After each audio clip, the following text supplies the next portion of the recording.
Saya ingin mengatakan kepada para ulama-ulama kita yang datang, ada 9 mutasawwif besar dari mancanegara ini, terutama yang hadir dan kita saksikan sekarang. Di depan kita ada Syekh Rajab Din An-Naqsyabandi, dan di depan kita ada Sayyid Syekh Zaid bin Yahya Al-Yadani.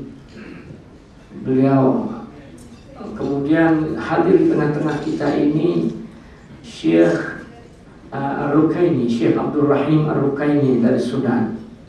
Beliau kemudian juga datang di sini, hadir di tempat kita ini Syekh Mahmud Asy-Syahadah. Beliau adalah matahari ketasawufan yang menyinari negeri mereka masing-masing, dan kita berharap bisa mengambil barakah dari ruh as-sufi yang mereka punyai. Saya mengatakan barusan bahwa warna ketasawufan itu bukan warna yang asing di negeri ini. Bila kemarin kita baru tiba pada perjumpaan Multaqas Sufi di Libya yang mengusung nama besar dari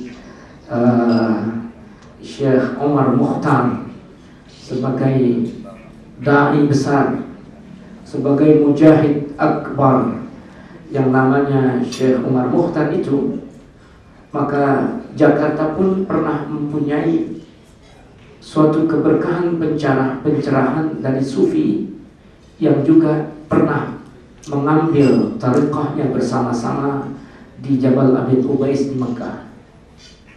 Itulah Syekh Abdul Fattah Al-Idrisi, yang kemudian tariqahnya itu tersebar luas di daerah Tasik dan sekitarnya, dan murid-muridnya juga banyak di Jakarta sebagai ulama-ulama yang mengamalkan tariqah mereka.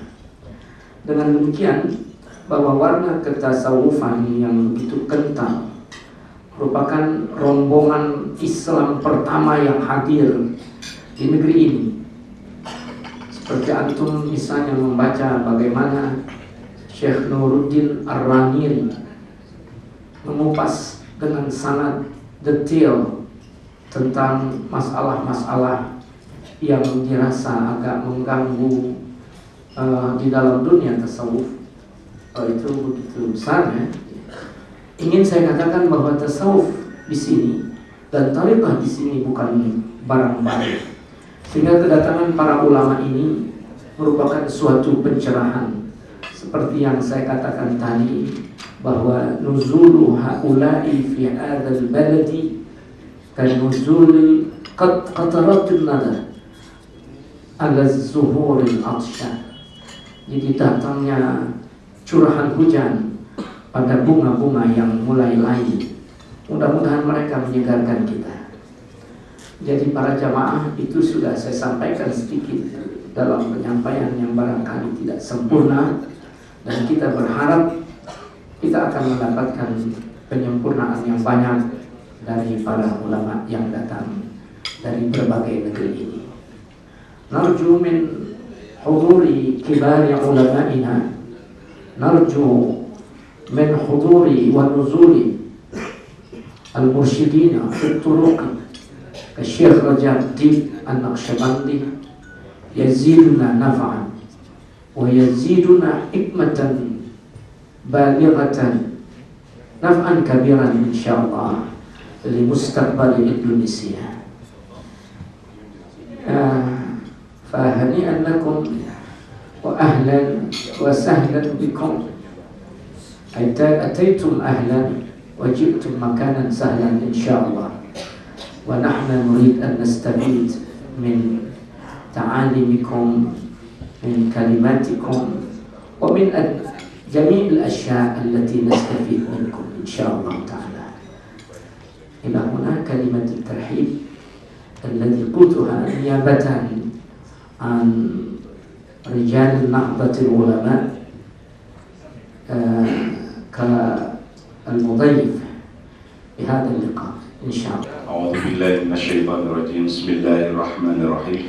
الحمد لله رب العالمين، والصلاة والسلام على أشرف الأنبياء والمرسلين wa ala alihi wa ashabihi ajma'in, amma ba'd. Insyaallah liadai jalsah sufiyah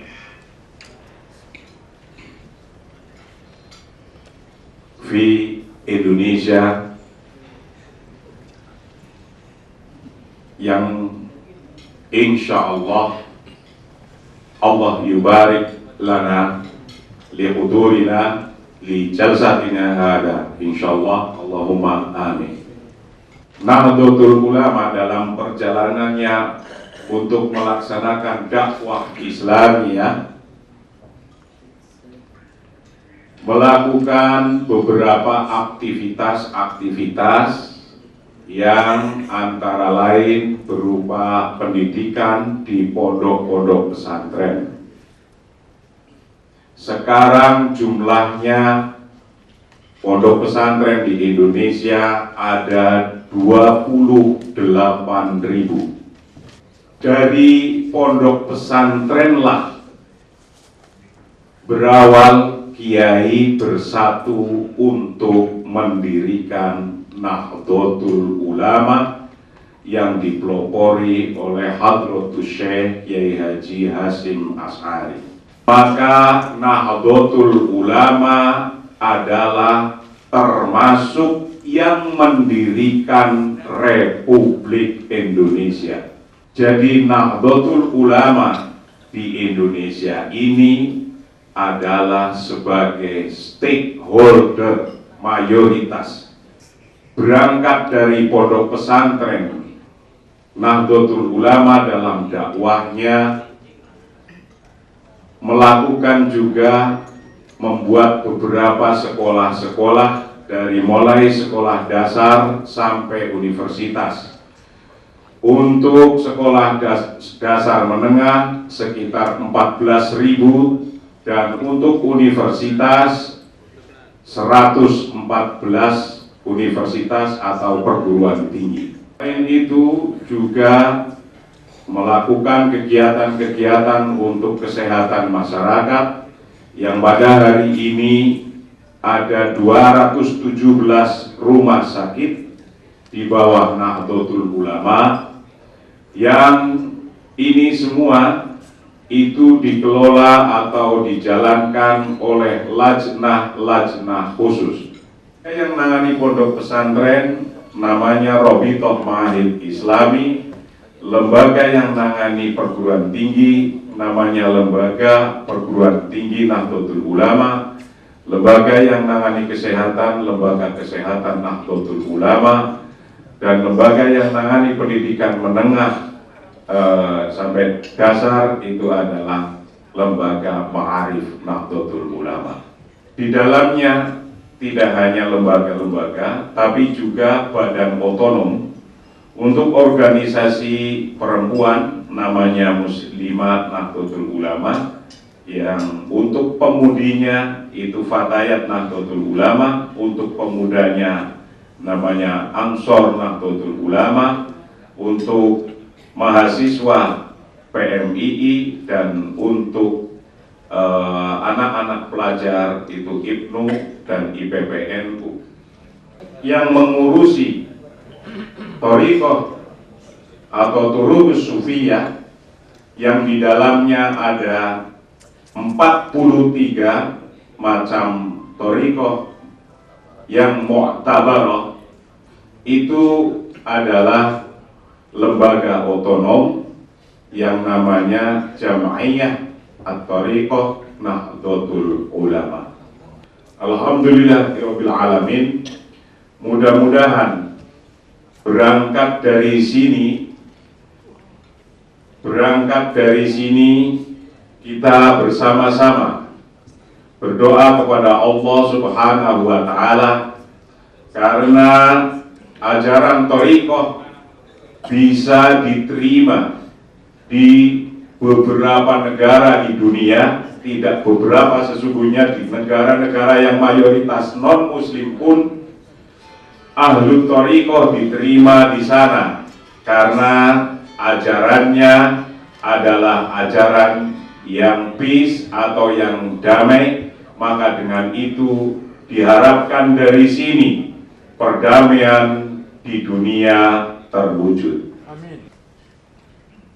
Dari sini pula Nahdlatul Ulama mengharapkan bahwa dakwah Islam sampai di Indonesia, selain mereka para tujar wali songo yang kesini juga sambil berdagang, namun dalam beberapa riset bahwa yang pertama kali datang ke Indonesia adalah ahlu thariqah, mursyid-mursyid thariqah yang menyebarkan di tanah Jawa, khususnya di Nusantara, sampai terjadi negara Indonesia ini tidak lepas dari perjuangannya ahlu thariqah, mursyid-mursyid thariqah yang datang ke Indonesia.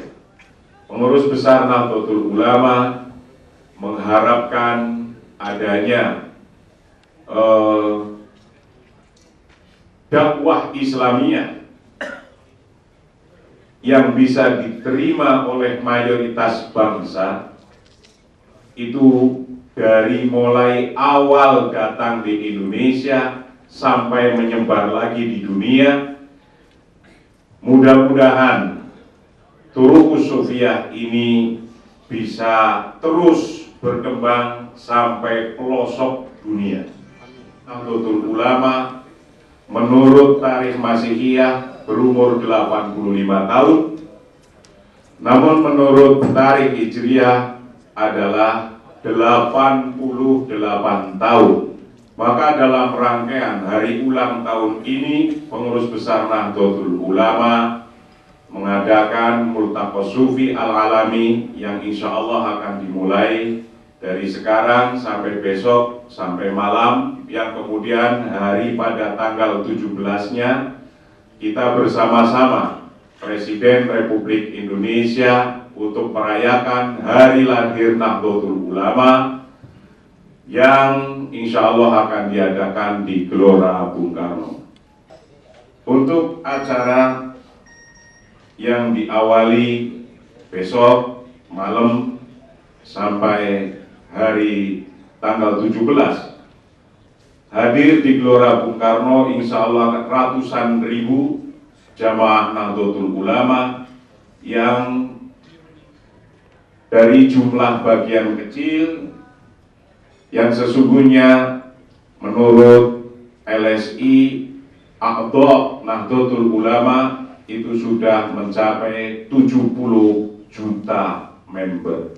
Pengurus besar Nahdlatul Ulama mengundang dan mengharapkan kehadiran para masyayikh, para mursyid untuk setelah selesai acara Multaqo Sufi besok melanjutkan acaranya hari ulang tahun di Gelora Bung Karno bersama-sama. Duduk bersama di sini atas prakarsa pengurus besar Nahdlatul Ulama untuk melakukan musyawarah perdamaian. Karenanya kami mohon doanya para masyayikh yang di Afghanistan dapat mencapai perdamaian bersama di Indonesia. Pertolongan dari Allah Subhanahu wa Ta'ala untuk menjalankan tugas-tugasnya sehari-hari. Karenanya cukup sekian. Wallahul muwaffiq ila aqwamit thoriq. Assalamualaikum warahmatullahi wabarakatuh. هذه الكلمات اللهم اجمع قلوبنا على محبه وعلى آله وصحبه أجمعين ولا واجعل على أيديه ويا قيوم. اللهم هذا حالنا لا يخفى عليك وهذا الشريك فاتح.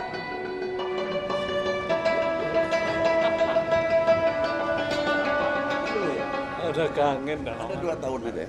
Ya udah.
Al-Mukarram Rais Nahdlatul Ulama Bapak Kiai Haji Muhammad Shalih Mahfud, Al-Mukarram Wakil Rais Am Bapak Kiai Haji Mustafa Bisri bin Bisri Mustafa, Al-Mukarram Rais Tanfidiyah Nahdlatul Ulama Bapak Kiai Haji Said Agil Siraj, Al-Mukarram Rais Jatman Bapak Habib Lutfi bin Yahya, Al-Mukarramun para ulama, para kiai, Hadratul Muhtaramin, Sayyid, Mursidun, para pemimpin tarekat dalam dan luar negeri, dan para undangan yang berbahagia dari pejabat pemerintah, dan juga seluruh hadirin hadirat yang berbahagia. Perkenankan kami melaporkan selaku Ketua Panitia Harlah PBNU ke-85 khususnya mengenai yang terkait dengan Al-Taqwa As-Sufi pada pagi ini. Pertama, kami menyampaikan selamat datang, ahlan wa sahlan bihudurukum di atas sebah di tempat ini. Semoga kita semua dapat barokah dari Allah Subhanahu wa Ta'ala. Yang kedua, kami laporkan bahwa Al-Taqwa As-Sufi sekarang ini merupakan kelanjutan dari pertemuan sebelumnya di Trablus, Libya. Kemudian kita harapkan ini akan berlanjut menjadi satu kekuatan kelompok tarekat yang tersebar di seluruh dunia sebagai bagian dari kelompok masyarakat yang peduli dengan perdamaian, kesejukan, ketenangan, dan sebagai bagian dari elemen penting dalam membangun peradaban umat manusia. Selanjutnya, perkenankan bahwa yang hadir pada pembukaan ini sekitar 700 undangan, termasuk dalam dan luar negeri. Sedangkan peserta dari Al-Taqwa As-Sufi sendiri berjumlah sekitar 300 orang dengan 20 orang dari utusan atau dari wakil dari luar negeri. Kami perlu laporkan juga bahwa Al-Taqwa As-Sufi pada pagi ini selain kelanjutan dari pertemuan di Libya, juga kami rangkaikan dengan kegiatan Harlah NU yang pada peringatan ke-85 ini kami selenggarakan secara besar-besaran yang telah dimulai kegiatannya, rangkaian kegiatannya mulai 18 Juni berupa launching Harlah 85 di PBNU, dilanjutkan dengan 4 kali seminar di berbagai kota, Semarang, Bandung, Surabaya, dan Jakarta mengenai persoalan-persoalan keumatan dalam rangka mendukung upaya-upaya berbagai pihak khususnya pemerintah dalam rangka menjamin memelihara stabilitas keamanan sosial dan keagamaan. Kemudian acara kedua adalah pameran ekonomi sebagai bagian dari upaya untuk membangkitkan kekuatan ekonomi umat yang masih belum sebagaimana yang kita harapkan. Yang ketiga adalah Multaqo pada hari ini. Kemudian yang keempat, puncak acara rapat akbar di Istora Senayan yang sampai sekarang sudah tercatat sekitar 140 ribu akan hadir di Istora Senayan dan sekitarnya. Kemudian yang terakhir adalah silaturahmi antara ulama Afghanistan dan Indonesia dalam rangka membantu mewujudkan perdamaian di salah satu negara sahabat kita, Afghanistan, yang masih mengalami tragedi kemanusiaan. Demikianlah yang bisa kami laporkan. Semoga mohon doanya daripada para masyayikh dan ulama, para mursyidun, agar seluruh rangkaian pada hari ini dan juga seluruh rangkaian Nahdlatul Ulama peringatan NU ke-8 bisa berjalan dengan lancar dan berkat barokah Allah Subhanahu wa taala. Wabillahi taufiq wal hidayah. Wassalamualaikum warahmatullahi wabarakatuh. Waalaikumsalam warahmatullahi. إخوة الإيمان، ينعقد ملتقانا هذا